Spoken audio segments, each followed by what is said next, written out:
বিজেপির অসীম সরকার সাহেব, আচ্ছা, ওনাকে সম্মান জানিয়ে বলছি। সম্মান জানাচ্ছে কে এটা? উনি আমাকে তোয়া মাতালের সিদ্দিকী। সঙ্গে আখ্যা দিয়েছেন। তোয়া বাদর। উনি ঠিকই বলেছেন, জহুরি জোহর চেনে সরে চেনে এই কচু। হচ্ছে সোর। জহুরি জোহর চেনে সরে চেনে কচু। তোয়া সিদ্দিকী সোর মানে চেনে। আমি তোহা সিদ্দিকী কতটা ভালো কতটা খারাপ কতটা ভালো মানুষ আমার পরিচয় জানে, আমার সম্পর্কে পরিচয় তার জানা জানে। আছে। দেখা যাক। আমি আজকেও বলছি, কেউ বলছে। সারা জীবন বলে যাব, আচ্ছা বলো।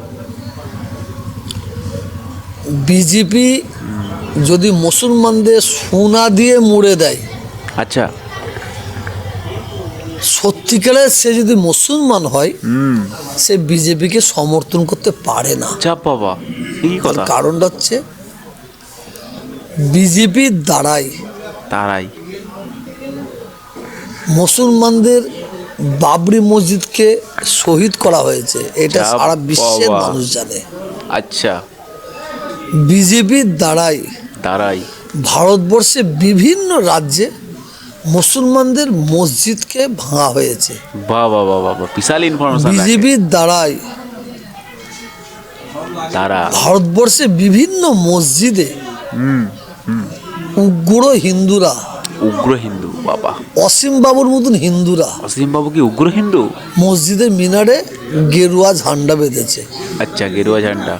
বিজেপির দ্বারাই তারাই শালা একই কথা বলে। মুসলমানদের মসজিদে মসজিদে আগুন জ্বালানো হয়েছে। আগুন জ্বালানো ভাই মিথ্যা কথা। বিজেপির দ্বারাই আচ্ছা, মুসলমানদের মাদ্রাসায় আগুন দেওয়া হয়েছে। মুসলমান সে কি? বিজেপির দ্বারাই আরে ভাই অন্য কিছু বল। মুসলমানদের মা বোনদের ইজ্জত নেওয়া হয়েছে। ইজ্জত।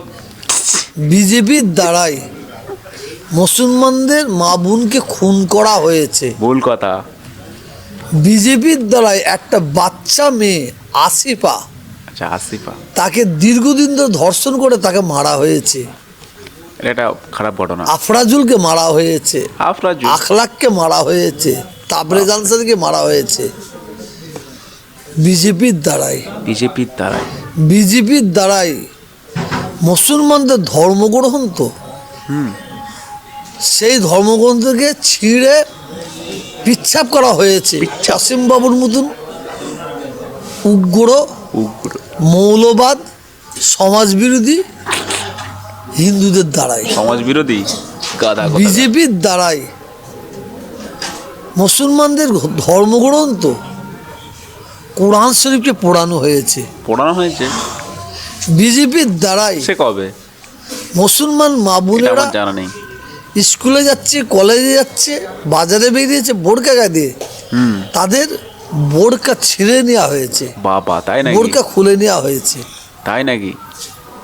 বিজেপির দ্বারাই ইনফরমেশন রাখে। বিজেপির দ্বারাই হোলির সময় মুসলমানদের মা বোনেরা যাচ্ছে, তাদের গায়ে হোলির রং ফেলা দেওয়া হয়েছে। অতএব অসীম বলে বাবু, ভাই? আপনার জানা নেই, জানা নেই। আমরা মুসলমান, মুসলমান। আমরা সব সহ্য করতে পারি, আচ্ছা, ধর্মের প্রতি আঘাত করলে আমরা সহ্য করতে পারি না। আমরা জিহাদি, আমরা জিহাদি। আপনার ধর্ম যেমন আপনার কাছে মহান, আমরাও জিহাদি।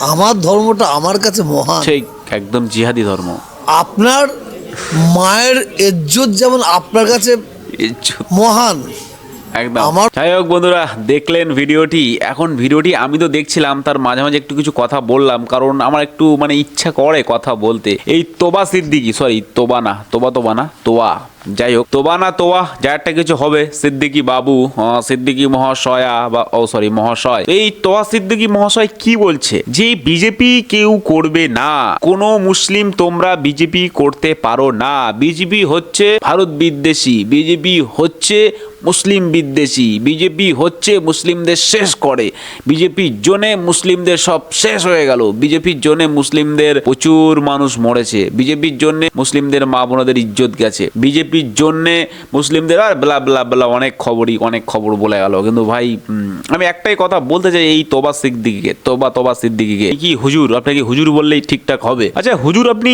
এটা বলুন তো যে আপনি কি কোরআন পড়েছেন কোনোদিন? এই হুজুর কি কোরআন পড়েছে? এই হুজুর যদি কোরআন পড়তো আমার তো মনে হয় না তাহলে এরকম কথাবার্তা বলতো। আর এই হুজুরকে আমি একটি কথা বলতে চাই, এইসব প্রশ্নগুলো কোথায় পেয়েছে বা এইসব ঘটনাগুলো ভুলভাল সব ঘটনা, কোথার থেকে কি সব ঘটনা বিজেপির দ্বারাই। আচ্ছা ভাই আমি একটা কথা বলতে চাই এখানে কি ভাই, এই বিজেপি মানে কি ভাই খারাপ? মানে বিজেপি মানেই যে মানুষের মধ্যে যে একটা খারাপ কথাবার্তা বা একটা খারাপ চিন্তা ভাবনা আমি দেখেছি। আমি বাংলার মানুষের মধ্যে অনেকের দেখেছি যে বিজেপি বিদ্বেষী, বিজেপি ভাই ভালো না, বিজেপি বাজে। অ্যাকচুয়ালি বিজেপি কি সত্যি সেরকম খারাপ? আমি জানি না ভাই, আমার জানা নেই বিজেপি খারাপ কি ভালো, কিন্তু আমি এটা জানি যে মুসলিমদের মধ্যে যারা জিহাদি তারা অবশ্যই খারাপ। এবার আপনারা কমেন্ট করে বলবেন যে জিহাদিরা বেশি খারাপ না বিজেপি বেশি খারাপ। ঠিক আছে, আমার ভাই ইচ্ছা আছে এটা জানার। ঠিক আছে, আমি মাত্র 100 টার্গেট রাখলাম, কমেন্টের টার্গেট। ঠিক আছে, আপনারা যারা দেখবেন অবশ্যই এই কমেন্টটি বলে যাবেন ভাই আপনার মতামতটি 100 কমেন্ট করে বলে যাবেন যে এটাই যে বিজেপি খারাপ না বেশি এই জিহাদিরা খারাপ। ঠিক আছে, আমি দেখতে চাই কোন কমেন্ট বেশি হয়। তারপর আমি কথা বলবো এটাই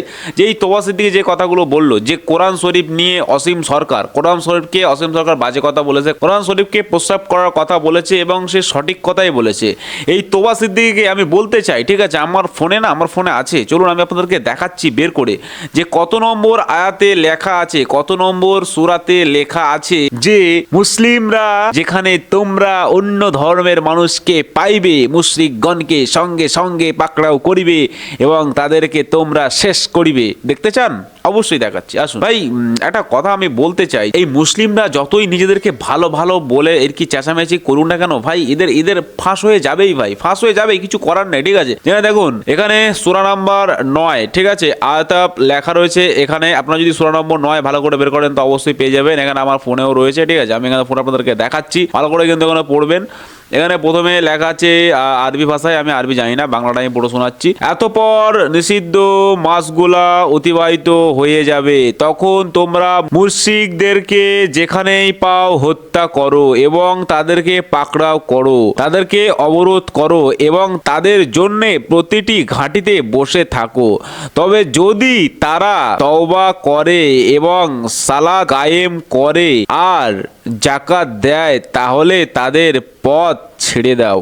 নিশ্চয়ই আল্লাহ বড়ই ক্ষমাশীল পরম দয়ালু। ঠিক আছে, যাই হোক এরপর আমি আর পড়বো না। ঠিক আছে, তোমরা সূরা 9, ঠিক আছে, আয়াত 5, সূরা 9 আয়াত 5 যদি তোমরা ভালো করে দেখে থাকো আমি বলবো আপনাদেরকে, আমি পাশে স্ক্রিনশট দিয়ে দেবো যে আপনারা সূরা 9 এবং আয়াত 5 যদি ভালো করে ঘাঁটেন তাহলে এখানে অবশ্যই পেয়ে যাবেন। এটা কিন্তু ভাই কোরআন থেকে নেওয়া আছে, কোরআন শরীফে এটা লেখা আছে, যেখানে আপনারা মুশরিকগণদেরকে পাইবেন, ঠিক আছে, সঙ্গে সঙ্গে তাদেরকে পাকড়াও করিবেন এবং তাদেরকে আপনারা মারিবেন এবং তাদের পথ অবরোধ করে আপনারা বসিয়া থাকিবেন। তাহলে অসীম সরকার যে কথাটি বলেছে সেই কথাটি 100% সত্যি, এবং শুধু আমি একা না, মুফতি ইমরান বশিরও বলেছে যে হ্যাঁ সে ঠিক কথাই বলেছে। চলুন আমি দেখাচ্ছি আপনাদের সেই ভিডিওটি। ভাবে হত্যা করিবে, কোরআনে লেখা, এই জাতীয় কথা লেখা থাকে। আমি সে ধর্মগ্রন্থ ভরে প্রস্তাব করি, সে ধর্মগ্রন্থ আমি যখন তখন পুড়িয়ে ফেলতে পারি।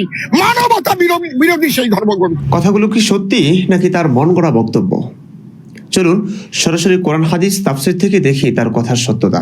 মূলত কোরআনের 9 নম্বর সূরা আত-তাওবার 5 নং আয়াতের উদ্ধৃতি দিয়েছেন তিনি। ফাইদান সালাখাল আশহুরুল হুরুম ফাকুতুলুল মুশরিকিনা হাইসু ওয়াজাম ইন্নাল্লাহা গফুরুর রহিম। অতঃপর যখন নিষিদ্ধ মাসগুলো অতিবাহিত হয়ে যাবে তখন তোমরা মুশরিকদেরকে যেখানেই পাও হত্যা করো এবং তাদেরকে পাকড়াও করো, তাদেরকে অবরোধ করো এবং তাদের জন্য প্রতিটি ঘাঁটিতে বসে থাকো। তবে যদি তারা তাওবা করে এবং সালাত কায়েম করে আর যাকাত দেয় তাহলে তাদের পথ ছেড়ে দাও। নিশ্চয়ই আল্লাহ বড়ই ক্ষমাশীল পরম দয়ালু। এই আয়াতে মুশরিকদের যেখানেই পাও হত্যা করো, পাকড়াও করো, অবরোধ করো এবং তাদের জন্য প্রতিটি ঘাঁটিতে বসে থাকো বলা হয়েছে। মুশরিক মানে আল্লাহর সাথে যারা শিরিক করে। আয়াতটি অবতীর্ণ হয়েছে আরবের মুশরিকদের ব্যাপারে যারা পৌত্তলিক ছিল, মূর্তি পূজা করত। কোন একটি ঘটনাকে কেন্দ্র করে কোনো আয়াত নাজিল হলেও এই আয়াতের অধীনে সর্বযুগের সকল মুশরিকই প্রযোজ্য, এটাই ইসলামের শিক্ষা। সেই হিসাবে আয়াতটি যে কোনো মুশরিকের ব্যাপারই ইসলামের একটি অকাট্য বিধান। বর্তমানে সারা বিশ্বের সকল হিন্দু বৌদ্ধ সকলেই এই আয়াতের বিধানের আওতাভুক্ত, মানে ইসলাম অনুযায়ী তাদের বিধান মৃত্যুদণ্ডই। তার মানে অসীম সরকার যা বলেছেন তা 100% সত্য। তার কাছে এই বিধান অমানবিক মনে হয়েছে, তাই তিনি বলেছেন যে ধর্মগ্রন্থে এমন বিধান থাকতে পারে সেই ধর্মগ্রন্থে আমি প্রস্তাব করতে পারি বা পুড়িয়ে ফেলতে পারি। এই জাতীয় কথা লেখা থাকে আমি সে ধর্মগ্রন্থ ভরে প্রস্তাব করি। তাহলে অসীম সরকার কি ঠিক বলেছে তো? তোবা সিদ্দিকী স্যার কি বলবেন? কিছু তো বলুন। কি আপনার ধর্মকে অবমাননা করছে, কোরআনকে অবমাননা করছে, আপনার কোরআনকে বাজে কথা বলছে। আরে ভাই, কোরআনে তো সেটা লেখাই আছে। কোরআন নিজেই বলছে, কোরআনে লেখাই আছে যে হ্যাঁ তোমরা মুশরিকগণকে ধরো, পাকড়াও করো, তাদেরকে মারো। তাহলে ভাই তুমি কি করবে বলো? তোমাদের কোরআন সেটাই শেখাচ্ছে। কোরআন বাচ্চা কাচ্চাদের ছোটো ছোটো ছেলেপুলেদের প্রথম থেকেই জিহাদি বানিয়ে দিচ্ছে। এই কোরআনের জন্য কিন্তু ভাই দেশে এত বেশি ঝামেলা, এত বেশি মারামারি, এত বেশি মারদাঙ্গা এবং এই এত বেশি জিহাদিপনা বেড়ে যাচ্ছে। আজকে কোরআন যদি অন্য কিছু শেখাতো, যেটা অসীম সরকার বলেছিল যে কোনো ধর্মগ্রন্থ, শুধু কিন্তু সে মুসলিমদের বা শুধু কোরআন কথায় বলেনি, যে কোনো ধর্মগ্রন্থে যদি এরকম বাজে জিনিস শেখায় তাহলে সেই ধর্মগ্রন্থকে আমি প্রস্তাব করি। সে বলেনি যে আমি মুসলিমদের শুধুমাত্র এই কোরআনকেই প্রস্তাব করি। আপনারা সেই ভিডিওটা বারবার চালিয়ে দেখতে পারেন, কোনো অসুবিধা নেই। হ্যাঁ, সে যেই ভিডিওটা প্রথম বলেছিল সেই ভিডিওতে ভালোভাবেই বলেছে সে, যে আপনারা একটু ভালো করে দেখুন তবে বুঝতে পারবেন।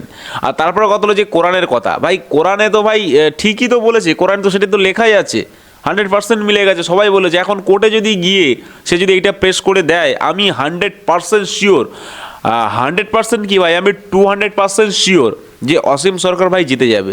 আর যত আমার জিহাদি মাওলানা স্যার আছে, যত আমার মৌলবী বা এই আমার হুমায়ুন কবির বাবু আছে, এই হুমায়ুন কবির সাহেব আছে, এই হুমায়ুন কবির সাহেব তো খুব চেঁচামেচি করছিল, আপনাকে দেখে নিব, আপনাকে করে দিব, আপনি রাস্তায় বেরোতে পারবেন না, আপনি এইখানে যাইতে পারবেন না, মুসলিমকে আপনাকে পাকড়াও করে নিবে। কি রে, হ্যাঁ, খুব খুব চতুর। তাহলে আমি এইটাই বলতে চাই তোমাদের মুসলিমগণ, যে তোমরা ভাই এইটা পড়ো, কোরআনটা পড়ো, আগে নিজেদের ধর্মগ্রন্থটাকে পড়ো, তারপরে তোমরা অন্য কাউকে বলবে। আর এক গাদা দেখি এসে বলছে যে ভাই গীতায় নাকি কোথায় মা ছেলের সঙ্গে নাকি খারাপ সম্পর্ক। এটা ভাই কি গীতার মধ্যে এরকম কোথায় লেখা আছে ভাই? কেউ দেখাতে পারবে? আমি এটা নিয়ে ভিডিও নিয়ে আসবো, এর নেক্সট ভিডিও এটা নিয়ে হবে। তোমরা কিন্তু ভাই অবশ্যই চ্যানেলটাকে সাবস্ক্রাইব করে রাখো, নেক্সট ভিডিও এই গীতা নিয়ে কিন্তু হবে। আর এই মালটাকে আচ্ছা করে আমি দেবো, পুরো সাটা ভাঙা দেবো। কি ভেবেছে একেবারে যে কোরআন নিয়ে কিছু একটা বলেছে বলে ভাই গীতা নিয়ে বলতে হবে নাকি? ভাই গীতায় কোথায় লেখা আছে তুমি দেখাও, বের করো দেখি। পারবে না সালা। তো যাই হোক ভাই, এই তোবা সিদ্দিকের কথা আমি বলি, যেহেতু তোবা সিদ্দিকে নিয়ে আজকের ভিডিওটি। এই তোবা সিদ্দিকি ভাই এরকম বলছে অসীম সরকার গান করে, কিছু জানে না, ছোট লোক, অসভ্য। আরে ভাই, ছোট লোক অসভ্য হলেও কি তার মধ্যে না নলেজ আছে, ঠিক আছে? তার মধ্যে নলেজ আছে, সেইটুকুনি জানে যে কোথায় কি বলতে হবে, ঠিক আছে? সে প্রমাণ নিয়েই বলে। আর তুমি যে তোবা সিদ্দিকি, তুমি যে কত আং বাং ছাং বকো, তার তো কোনো ঠিক নেই। তুমি তো নিজেই তো ভুলভাল বকো, তুমি তো নিজেই তো অসভ্যর মতো কথাবার্তা বলো। এই যখন আমি দেখেছি তোবা সিদ্দিকি আছে, ব্রাদার্স রাহুল আছে, মমতাজুল ইসলাম আছে, অনেক নাম আছে, আমার কাছে অনেক নাম আছে, ঠিক আছে? এরা ভাই কি করে তোমরা কি জানো? এরা ভাই যখন বসে না, যখন এরা জলসা করতে বসে, আজে বাজে আং বাং ছাক সব বকতে থাকে। এই যে মাইক্রোফোনটা আছে, এরকম মাইক্রোফোন যদি এই পেয়ে যায়, আমি দেখেছি এই আমাদের এই পশ্চিমবঙ্গের কিছু মুসলিম আছে আর বাংলাদেশের মুসলিমগুলো আছে, এরা ভাই যদি একটু মাইক্রোফোন হাতে পেয়ে যায় তো ভাই এরা পুরো পাগল করে দেবে। মানে ভাই এত আজে বাজে আং বাং ছাং কথাবার্তা বলবে যে তোমরা যেগুলো দেখলে পুরো অবাক হয়ে যাবে, যে ভাই হ্যাঁ মাইক্রোফোন পেলে মানুষ এরকম আং বাং ছাং বকতে পারে। আমি তো ভাই অবাক হয়ে যাই এদেরকে দেখে, যে সারা মাইক্রোফোন কি জীবনে পায় না এরা? এই তোবা সিদ্দিকীও তাই, এই একটা মাইক্রোফোন হাতে ধরে দাও, মানে দেখছো তো সামনে প্রচুর মাইক্রোফোন আছে, মানে যেহেতু এটা নিউজ টেলিকাস্ট হচ্ছে, মানে এখানে অনেক নিউজ চ্যানেল এসছে, মানে ভাই যত আং বাং ছাং পালবে তত সব বলবে। এদের কোনো নলেজ নেই, ঠিক আছে? এই তোবা সিদ্দিকী ফস দিকে না, যেটা আংবাং ছাং শুধু বকে, ঠিক আছে? আর মানুষ শুধু হুমকি দিতে পারে। এই তোবা সিদ্দিকী, হুমায়ুন কবির, এরা ভাই শুধু মানুষকে হুমকি দেয়, তোমাকে দেখে নিব, এই করবো সেই করবো। আর একটা কথা বলি ভাই, তোমরা এই যে এইসবগুলো করো না, তোমরা কি ভাবো হিন্দুদেরকে পাওয়ার নেই? যদি হিন্দুরা মাঠে লাভে না, সালা পুরো মাঠ কাঁপিয়ে দেবে, ঠিক আছে? হিন্দুরা, আমরা ভাই হিন্দুরা, আমরা সনাতনী মানুষ, আমরা মানুষকে ভালোবাসি, ঠিক আছে? আমরা মানুষকে শ্রদ্ধা করি, আমরা মানুষকে জ্ঞান দিই, আমরা মানুষকে জ্ঞান বাটি, মানে আমরা মানুষকে জ্ঞান বিলাই, যে হ্যাঁ ভাই ভালো মানুষ হও। তোমাকে একবার সুযোগ দিলাম, দুবার সুযোগ দিলাম, তিনবার কিন্তু ভাই সুযোগ দেব না। যেটা গীতাও বলে যে তোমরা একবার সুযোগ দাও, ঠিক আছে, দুবার সুযোগ দাও, তুমি একটু ভুল করলে, ঠিক আছে, কিন্তু 3বার ভাই তুমি কাউকে কোনোদিন সুযোগ দেবে না। এই আমরা ভাই সেরকমটাই, ঠিক আছে, তোমাদেরকে আমরা ছেড়ে দিচ্ছি বলে তোমরা ভেবো না যে আমরা পুরোই ছেড়ে দেবো সবসময়, ঠিক আছে। এই হিন্দুরা যখন একবার রেগে যাবে বা খেপে যাবে না, প্যান্ট গিলা হয়ে যাবে, ঠিক আছে। তো যাই হোক, এই তোবা সিদ্দিককে আমি একটাই কথা বলবো যে আপনি এই যে আংবাং ছাং বকেন আর আপনি এই সমস্ত যে কথাবার্তাগুলো বলেছেন, এই কথাবার্তার কোনো মানে হয় না, ঠিক আছে। একটু ভালো করে নিজের ধর্মগ্রন্থটাকে গাতুন, নিজে আগে ভালো করে রিসার্চ করুন, তারপরে ভাই অন্য কাউকে বলতে আসবেন, ঠিক আছে। অসীম সরকার যেটা বলেছে 100% না 200% সে ঠিক বলেছে। এবং যদি কোনো জিহাদি ভাই, যদি কোনো মৌলানা, যদি কোনো মুফতি বা যদি কোনো হাফেজ যদি আসে, সে যে অসীম সরকারের সঙ্গে যদি ডিবেটে বসে, আমি 100% শিওর, মানে 100% শিওর অসীম সরকারই জিতে যাবে। কারণ অসীম সরকারের কাছে ভাই সেই কোরআন আছে, যেই কোরআনে লেখা আছে এই 9 নম্বর সূরা এবং 5 নম্বর ওয়াতে যেটা লেখা আছে। তাই তোমরা ভালো করে যাও এবং সেইগুলো ভালো করে ঘাঁটো এবং দেখো নিজেদের ধর্মগুলো। অনেক মুসলিম ভাই আসছে, আংবাং চাং প্রচুর বকছে, আমি তাদেরকে বলবো যে তোমরা এই আংবাং চাং ভাই বকে কোনো লাভ নেই, না না না, কোনো লাভ নেই ভাই। আগে নিজের ধর্মগ্রন্থটাকে ঠিক করো বা আগে নিজের ধর্মগ্রন্থটাকে ঘাঁটো, ঠিক আছে, তারপরে ভাই অন্য কথাবার্তা বলবে। তো চলো ভাই, আজকের ভিডিও এই পর্যন্তই। ভিডিওটি ভালো লাগলে অবশ্যই এটি লাইক করবে আর চ্যানেলটাকে ভাই সাবস্ক্রাইব করবে। দেখাবে একটা পরবর্তী ভিডিওতে। আর তোমরা যারা আমার মতো একমত যে অসীম সরকার ঠিক বলেছে, তো তাহলে তোমরা অবশ্যই কমেন্টটা কিন্তু ভাই করে যেও, ঠিক আছে, কমেন্ট সেকশনে করে যেও। আজকে টার্গেট লাগলাম 100 কমেন্ট করে দিও, ঠিক আছে, আর লাইক ভাই 200 লাইক করে দিও। তো চলুন, দেখাবে পরবর্তী ভিডিওতে। ভালো থাকবেন, সুস্থ থাকবেন, দেশকে ভালোবাসবেন, মানুষকে সেবা করবেন আর মন থেকে বলে যাবেন ভারত মাতা কি জয়।